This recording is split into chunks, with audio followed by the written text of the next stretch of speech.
The sun hung low over the rugged Montana landscape, painting the mountains in hues of gold and crimson as Wyatt West guided his exhausted horse toward home, the weight of 3 years of solitary parenthood heavy on his shoulders.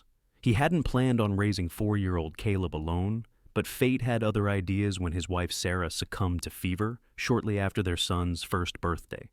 Since that day, Wyatt had learned to be both mother and father to the boy who was now his entire world, all while struggling to maintain their modest cattle ranch that sat nestled between the rolling plains and towering pines of Sweetwater Valley. As he approached the weathered 2-story farmhouse his father had built with his own hands back in 1856, Wyatt could hear something that made him pull back on the reins. A voice sweet and clear as mountain water drifted through the evening air. Someone was singing, and the sound was coming from his home. His hand instinctively moved to the revolver on his hip as he dismounted and approached cautiously. It had been only 3 months since the Anderson gang had terrorized neighboring homesteads, and though they'd been captured, a man couldn't be too careful. But as he drew closer, the melody became clearer, and he recognized the lullaby his own mother used to sing to him. What stole his breath wasn't just the song, but the sound of his son's laughter punctuating the gentle notes. Wyatt crept around to the side of the house, peering through the kitchen window. There, silhouetted against the warm glow of the hearth, stood a young woman he'd never seen before. Her dark auburn hair was gathered loosely at her nape, and she moved with graceful efficiency as she stirred something on the stove with one hand while balancing Caleb on her hip with the other. The boy was entranced, his small fingers playing with a ribbon in her hair as she sang about mockingbirds and diamond rings. "Again! Sing it again, Miss Penny!" Caleb demanded, with the impatience only a 4-year-old could muster. "That's the 3rd time, young man," she replied with a laugh that carried even through the glass. "Your papa will be home soon, and we need to finish your supper." Wyatt's confusion gave way to memory.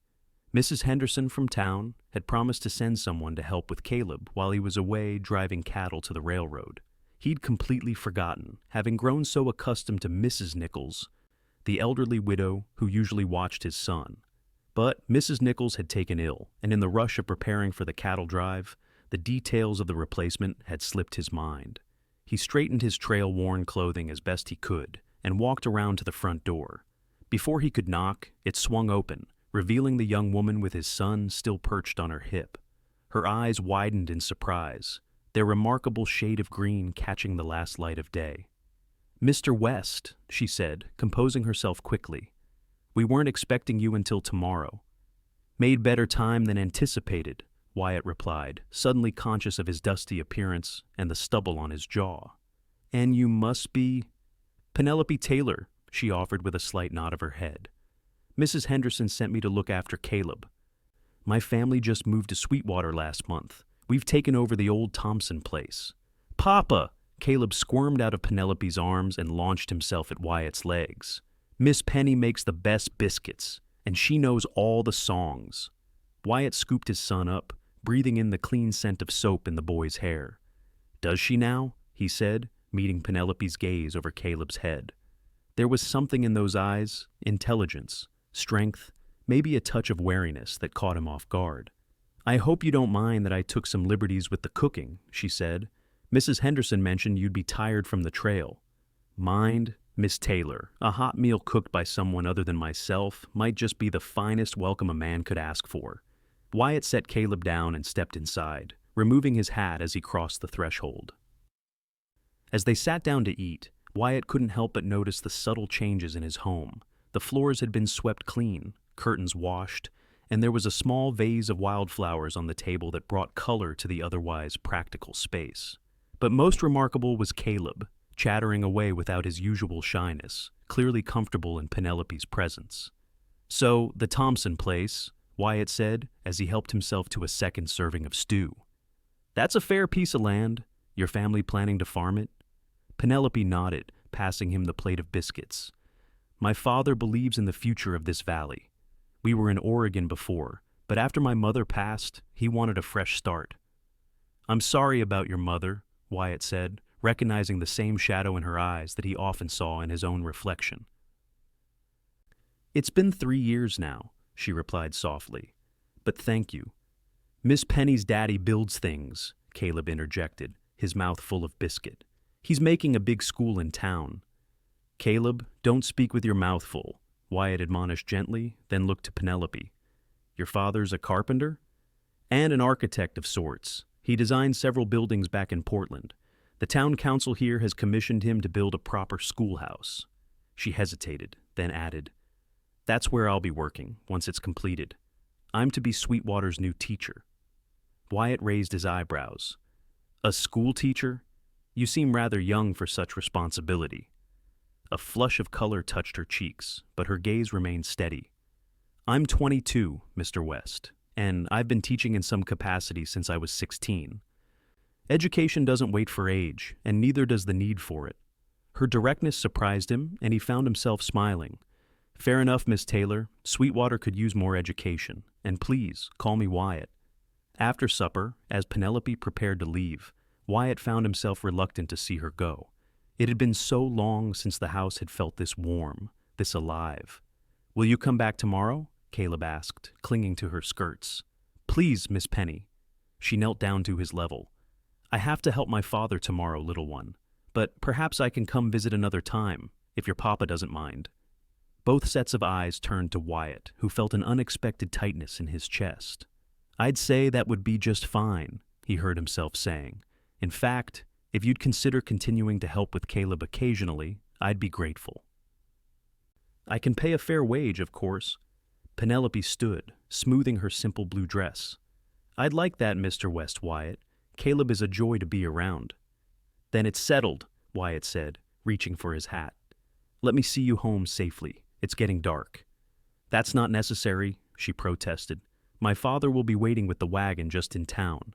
I insist, Wyatt replied, already moving to saddle his horse. No proper Montana gentleman would let a lady walk alone at dusk. Something in her expression softened. Very well, then. I accept your escort. As they walked toward town, Caleb riding ahead on Wyatt's shoulders, a comfortable silence settled between them. The first stars had begun to appear in the deepening blue sky, and crickets provided a steady chorus from the tall grass that bordered the dirt road. He's a remarkable boy, Penelope said finally. So bright and curious. He reminds me of my younger brother. Sarah, my late wife, would be proud of him, Wyatt replied, surprising himself with the mention of her name. He rarely spoke of Sarah to anyone. He has her spirit. Penelope nodded, not pressing for more, and Wyatt appreciated her sensitivity. When they reached the edge of town, where a wagon waited with an older man at the reins, she turned to face him. Thank you for the escort, Wyatt, and for the opportunity to spend more time with Caleb. The pleasure is ours, Miss Taylor, he replied, tipping his hat. As he watched her climb into the wagon beside her father, Wyatt felt something stir within him, a feeling he'd thought long buried. He dismissed it quickly, attributing it to gratitude for her kindness to his son.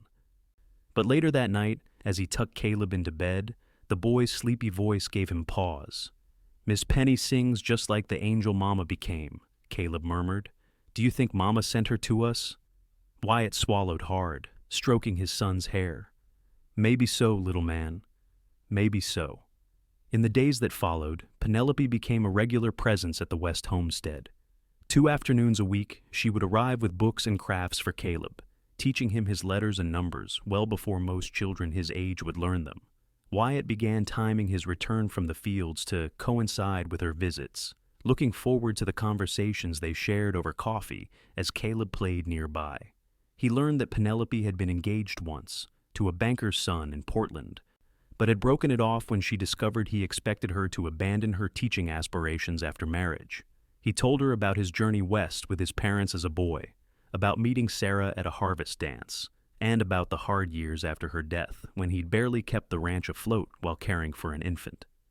One mild September afternoon, nearly 2 months after their first meeting, Wyatt returned from mending fences to find Penelope and Caleb sitting cross-legged in the yard, surrounded by leaves they had collected from the cottonwood trees that lined the creek. And this one, she was saying, holding up a golden leaf, is shaped just like your hand. See how the points match your fingers? Caleb placed his small palm against the leaf in wonder, then looked up and spotted Wyatt. Papa, Miss Penny's teaching me about trees. Did you know they're as old as dinosaurs? Wyatt dismounted, his tired muscles forgetting their aches at the sight before him. "Is that so? Well, you're learning from the best, son." Penelope stood, brushing bits of grass from her skirt. Today she wore her hair loose, the auburn waves catching copper highlights in the sun. "We've had quite the nature expedition," she said with a smile. "Caleb has the makings of a fine botanist." "Botner-ist?" Caleb attempted, making them both laugh. "Someone who studies plants," Wyatt explained, ruffling his son's hair. "Sounds important." "Indeed it is," Penelope agreed. "Almost as important as washing up before supper, which is what you should do now, young man." Caleb gathered his leaf collection carefully and scampered toward the house, leaving Wyatt and Penelope alone in the yard. A comfortable silence settled between them, broken only by the distant call of a meadowlark. "You're good with him," Wyatt said finally. "Better than good. He's flourishing under your attention." Penelope's eyes softened. "He makes it easy. He's so eager to learn, to understand everything around him." "Like his mother," Wyatt said quietly. "She was always asking questions, wanting to know how things worked, why things were the way they were." "You loved her very much," Penelope observed, her voice gentle. Wyatt nodded, gazing toward the mountains. "I did. Still do, in a way. But differently now. It's more like honoring a memory than feeling that daily ache." He looked back at her, surprised by his own candor. "I haven't said that aloud before. Sometimes we don't know what we're feeling until we hear ourselves express it," she replied. "My father says grief is like a river. It carves new paths over time, but never truly disappears." "Your father sounds like a wise man." "He is," she agreed, though he'd be the first to deny it. Wyatt found himself taking a step closer to her, drawn by something he couldn't name. "Penelope," he began, uncertain of what he wanted to say. "Mr. West, Miss Taylor," a voice called, interrupting the moment. They turned to see Mrs. Henderson approaching on her mule-drawn cart. "Thank heavens I've found you both together." Wyatt stepped forward, concerned by the urgency in the older woman's tone. "What's wrong, Mrs. Henderson?" "It's the schoolhouse," she explained breathlessly as she drew the cart to a stop. "There's been an accident. A beam collapsed during construction, and several men were injured. Your father among them, Miss Taylor." Penelope's face drained of color. "How badly?" "Broken leg, from what I heard. Dr. Morris is with him now, but they've had to halt construction, and the town council is in a state about what to do. The building was supposed to be finished before the first snow." "I need to go to him," Penelope said, already moving toward the cart. "Of course," Wyatt agreed. "Let me saddle up and I'll ride with you." "There's no time." "I insist," he said firmly, already striding toward the barn. "Caleb can stay with Mrs. Henderson for a few hours." Within minutes, they were galloping toward town, Penelope riding behind Wyatt on his sturdy gelding. Her arms were wrapped tightly around his waist, her body pressed against his back out of necessity, but the contact sent an unwelcome awareness through him nonetheless. This wasn't the time for such thoughts. The scene at the half-built schoolhouse was one of controlled chaos. Several men sat nursing various injuries while others were busy securing the structure to prevent further collapse. Penelope's father, Walter Taylor, lay on a makeshift cot, his legs splinted and elevated, his weathered face tight with pain. "Penny," he called as soon as he spotted her. "Don't fuss now. It's a clean break, and I've had worse." Penelope knelt beside him, taking his hand. "Of course you have, Papa. Just like that time you fell off the church roof in Portland and claimed it was just a sprain until your ankle swelled to twice its normal size." Walter chuckled, then winced. "Always were too clever for your own good." His eyes shifted to Wyatt, who stood respectfully a few paces back. "And who might this be?" "Wyatt West, sir," he said, stepping forward and extending his hand. "Your daughter has been kind enough to help with my son these past weeks."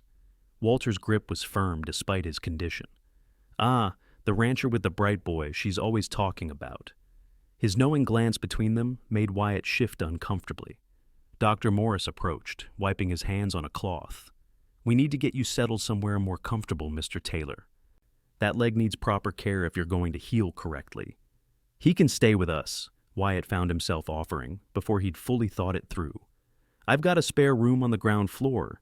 Save him trying to navigate stairs at the boarding house." Penelope looked at him in surprise. That's very generous, but we couldn't impose. It's no imposition, Wyatt insisted. It's the neighborly thing to do. Besides, Caleb would be thrilled to have you both around. Walter studied Wyatt with keen eyes that reminded him very much of Penelope's. Well, now, that's a kindness I won't refuse, given the circumstances. Building's not going anywhere for a few weeks, and I could use the quiet of country living to heal. And so it was decided. By sunset, Walter was installed in the spare room of the West homestead, his leg properly set and bandaged, and Penelope was preparing supper in the kitchen as if she'd always belonged there. Caleb was beside himself with excitement at the arrangement, parading his toys for Walter's approval and asking endless questions about building construction. As the days passed, an unexpected rhythm developed in the household. Wyatt would rise before dawn to tend to the cattle and the most pressing ranch chores, returning mid-morning to find Penelope and Caleb engaged in lessons at the kitchen table, while Walter whittled small wooden animals from his chair by the fire. In the afternoons, while Walter napped and Caleb played outside, Wyatt and Penelope would often walk the property together, talking about everything from literature to local politics. I never took you for such an avid reader, she remarked one crisp October afternoon as they followed the creek that marked the eastern boundary of Wyatt's land. A man has to occupy himself somehow during the long winter nights, he replied with a shrug. Sarah used to read aloud to me while I cleaned my tack or mended harness. After she died, I kept up the habit, I suppose to feel closer to her. Penelope nodded, understanding in her eyes. My mother played the piano. After she passed, my father couldn't bear to hear music for nearly a year. Then one day, he asked me to play her favorite sonata, and he wept through the entire piece. But after that, he would request music almost every evening. Grief finds its own path forward, Wyatt said, echoing her father's wisdom from weeks before. They walked in companionable silence for a while, the only sounds the babbling of the creek and the occasional call of a bird. Fallen leaves crunched beneath their boots, gold and crimson against the earth. The schoolhouse will remain unfinished until spring, Penelope said suddenly. The town council met yesterday while you were in the north pasture. They've decided it's too close to winter to resume construction safely. Wyatt glanced at her profile. How do you feel about that? She sighed, her breath visible in the cooling air. Disappointed, naturally. I was looking forward to beginning formal classes, but they've offered an alternative. The old church will serve as a temporary schoolroom starting next month. It's small, but it will do for the winter. So you'll be moving back to town soon, Wyatt said, surprised by the hollowness the thought created in his chest. Yes, once Papa is well enough to manage on his own. She looked up at him, her green eyes searching his face. Unless, he prompted when she didn't continue.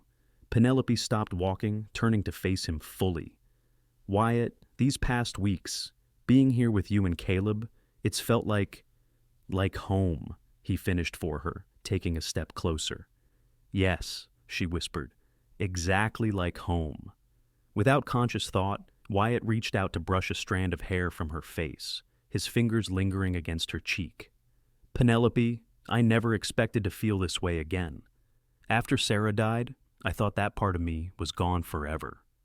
And now, her voice was barely audible over the rustle of leaves in the breeze. Now I find myself watching the clock until you return from town. I catch myself thinking of things to tell you throughout the day. Caleb asks for you first thing each morning. He took a deep breath. I'm falling in love with you, Penelope Taylor, and it terrifies me. Her eyes widened, a mix of hope and uncertainty in their depths. Why does it terrify you? Because I've lost once before, and the thought of risking that pain again. He shook his head. But more than that, I'm afraid of what it might mean for Caleb if things went wrong. He adores you. Penelope's hand came up to cover his where it still rested against her cheek. I adore him too, and you, Wyatt West, more than I thought possible in such a short time. The confession hung between them, fragile and precious. Slowly, giving her every chance to pull away, Wyatt leaned down and pressed his lips to hers. The kiss was gentle, questioning, until her arms slid around his neck and she responded with a warmth that chased away the autumn chill. When they finally parted, Both slightly breathless, Wyatt rested his forehead against hers. "What happens now?" he asked. "Now," she replied with a small smile, "we take one day at a time and see where it leads us." But life in the Montana Territory of 1876 rarely proceeded according to plan. Just a week after their Creekside confession, word reached Sweetwater that the Anderson gang had escaped from prison in Helena. The notorious outlaws had sworn vengeance on those who had testified against them, including Wyatt, who had helped track them after they had raided the neighboring Davidson farm. Sheriff Miller rode out to the West Ranch himself to deliver the warning. "They were spotted headed this way 2 days ago," he explained grimly as they stood in Wyatt's yard. "I've deputized extra men to patrol, but you should be on your guard, West. These men hold grudges." Wyatt nodded, his jaw tight. "I appreciate the warning, Sheriff. We'll be careful." After Miller departed, Wyatt found Penelope in the kitchen, her expression troubled. "You heard?" "Yes," she said quietly. "What will you do?" Wyatt ran a hand through his hair, his mind racing through options. "I won't let them threaten my family. I'm going to send you, Caleb, and your father to stay with the Millers in town until this is resolved." Penelope straightened her shoulders. "No? No?" Wyatt blinked, taken aback by her firm tone. "This is our home too now, Wyatt. We won't be driven from it by fear." She stepped closer, taking his hands in hers. "Besides, your nearest neighbor is miles away. You can't face them alone if they come. Penelope, this isn't a discussion. These men are dangerous. And I'm not some delicate flower who needs sheltering," she countered. "My father taught me to shoot when I was 12. I can handle a rifle as well as most men." "It's not about your abilities," Wyatt insisted. "It's about keeping you and Caleb safe. I couldn't bear it if something happened to either of you." Her expression softened slightly. "And I couldn't bear to be in town, wondering if you were lying hurt or worse out here. We stay together, Wyatt. That's non-negotiable." From the doorway, Walter cleared his throat. "If I might interject," he said, leaning on his crutch, "the lady makes a good point. There's safety in numbers, and this house is more defensible with multiple able-bodied adults." Wyatt looked between them, recognizing the stubborn set of Penelope's jaw that matched her father's. "You're as hard-headed as your father," he muttered. "I consider that a compliment," she replied with the ghost of a smile. In the end, they compromised. Caleb would go to stay with the Millers, escorted by one of the sheriff's deputies, while Penelope and Walter remained at the ranch with Wyatt. They spent the rest of the day preparing checking ammunition, barricading windows, setting up clear lines of sight from the house to the surrounding approaches. As night fell, the three of them sat in the dimly lit kitchen, speaking in low voices to avoid being heard from outside. Walter had positioned himself by the window overlooking the barn, his splinted leg propped on a chair and a shotgun across his lap. Penelope sat beside Wyatt at the table, cleaning his spare revolver with practiced hands. "You're good at that," he observed, watching her fingers work deftly with the gun parts. "Papus insisted I learn everything about firearms if I was going to use one," she replied, without looking up. "Said a gun is only as reliable as the person maintaining it. Smart man, your father." Walter chuckled from his post. "Don't let it go to my head, West. I've made plenty of foolish decisions in my time." "Like what?"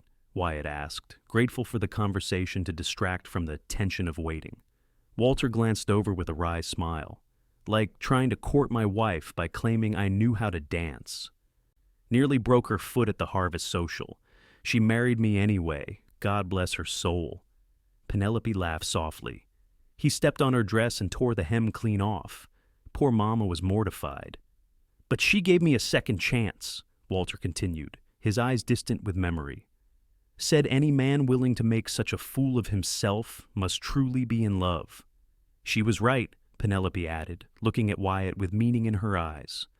"The greatest acts of love often make us look foolish to others." Before Wyatt could respond, a twig snapped outside. All three froze, instantly alert. Wyatt moved silently to the front window, peering carefully through a crack in the shutters. In the pale moonlight, he could make out 2 figures creeping toward the house from the direction of the creek. "2 by the creek," he whispered. "Could be more elsewhere." Walter nodded grimly. "I can see movement by the corral as well. At least one more." Penelope finished assembling the revolver and checked that it was loaded. Her hands were steady, but Wyatt could see the fear she was fighting to control in the tightness around her eyes. "Stay low and away from the windows," he instructed. "They'll likely try to draw us out or force us to waste ammunition shooting blindly." As if confirming his prediction, a voice called from outside. "West, we know you're in there. Come out and face us like a man, and maybe we'll let the woman and the old man live." Wyatt recognized the voice of Hank Anderson, the eldest of the three brothers who made up the core of the gang. "That's not how this ends, Anderson," he called back. "Sheriff Miller knows you're here. His men are on their way." A mocking laugh answered him. "Nice try, West. Miller and his boys are busy with a little fire we started on the other side of town. No one's coming to save you." Wyatt exchanged a worried glance with Penelope. If they had indeed created a diversion in town, it could be hours before help arrived, if at all. "What's your plan, outlaw?" Walter called unexpectedly. "Kill us all and then what? You'll be hunted across every territory. There's nowhere you can run that's far enough." "Shut up, old man," another voice, Luke Anderson, the youngest brother. "We ain't planning on running. Once we're done here, we've got passage arranged to Mexico. But first, we're going to make an example of the man who betrayed us." While the outlaws were distracted by the conversation, Wyatt signaled to Penelope to move to the back of the house. They needed to change positions regularly to make it harder for the gang to pinpoint their location. A shot rang out suddenly, shattering one of the kitchen windows.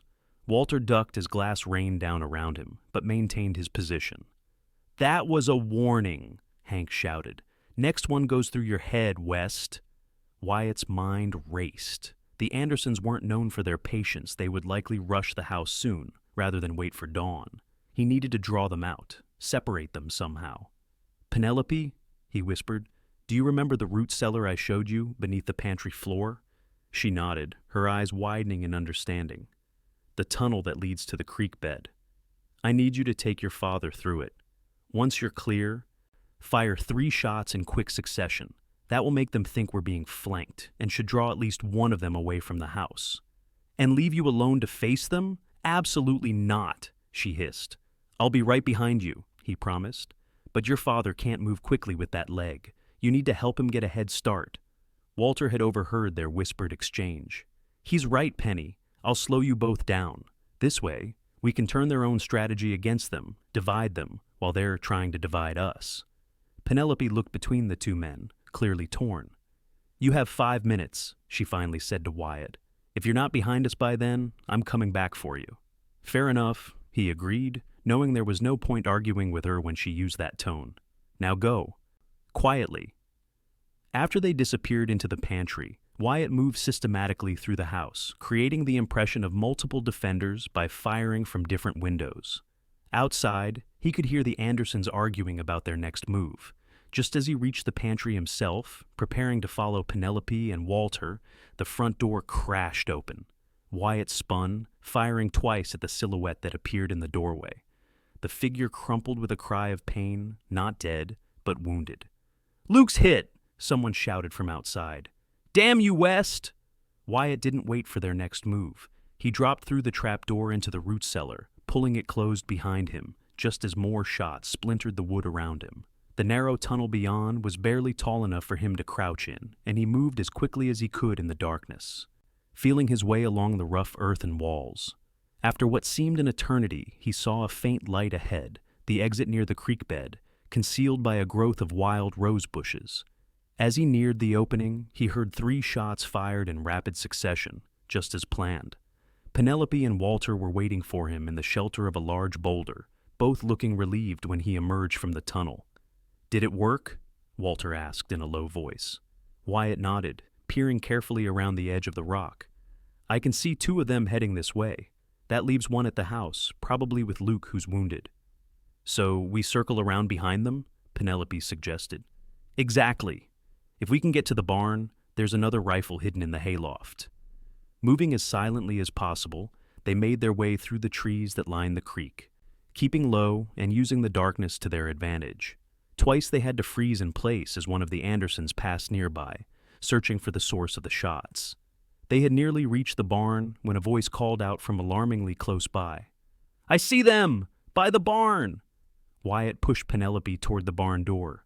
"Go! I'll cover you!" He turned, raising his revolver just as Hank Anderson emerged from the shadows, his own gun already drawn. Both men fired simultaneously. Wyatt felt a searing pain along his upper arm, but managed to keep his footing. Hank wasn't so fortunate. He staggered backward, clutching his chest, before collapsing to the ground. "Wyatt!" Penelope's voice, urgent and frightened. "I'm all right," he assured her, backing toward the barn. "It's just a graze." Inside, Walter had already positioned himself behind a stack of hay bales, the shotgun ready. "How many left out there?" he asked as Wyatt and Penelope joined him. "I got Hank. Luke's wounded in the house. That leaves Mick and possibly another man or two, depending on how many broke out with them." A movement at the barn door caught his eye, a shadowy figure slipping inside. Wyatt raised his gun, but before he could fire, Penelope's revolver cracked beside him. The figure jerked and fell backward with a curse. "Mick Anderson," she said, her voice shaking slightly. "He was aiming for you." Sure enough, the middle Anderson brother lay just inside the doorway, alive but clutching a bleeding shoulder, his dropped pistol just beyond his reach. "Don't move, Anderson," Wyatt warned, keeping his gun trained on the outlaw as he approached cautiously. "You're finished, West," Mick spat, his face contorted with pain and hatred. "You and your whole family." "No, you're the one who's finished," Wyatt replied evenly, kicking the man's gun away and binding his hands with a length of rope from a nearby stall. "And the West family is doing just fine." By dawn, Sheriff Miller and his deputies had finally arrived, having extinguished the diversionary fire in town and responded to the reports of gunfire at the West Ranch. Luke and Mick Anderson were taken into custody, while Hank's body was loaded onto a wagon for burial in the prison cemetery. The fourth member of their gang had apparently headed for the hills once the shooting started, and Pazis were already forming to track him down. Dr. Morris tended to Wyatt's arm in the kitchen, binding the graze wound with clean bandages while Penelope watched anxiously. "You're a lucky man, West," the doctor remarked as he finished. "Few inches to the right, and we'd be having a very different conversation." "I am indeed lucky," Wyatt agreed, his eyes finding Penelope's across the room. "In more ways than one." After the doctor and sheriff departed, promising to send word once Caleb could safely return home, Wyatt found Penelope on the front porch, watching the sunrise paint the mountains gold and crimson, much like the evening he'd first heard her singing to his son. "Your father's resting," he said, joining her at the railing. "Doc says he handled the excitement better than expected, though he'll need to stay off that leg a few more weeks." Penelope nodded, her profile serene in the early light. "He's stronger than he looks." "Must run in the family," Wyatt observed, gently turning her to face him. "You were remarkable last night, Penelope. Brave beyond measure." "I was terrified," she admitted quietly. "But not of the Andersons. I was afraid of losing you, of Caleb losing his father."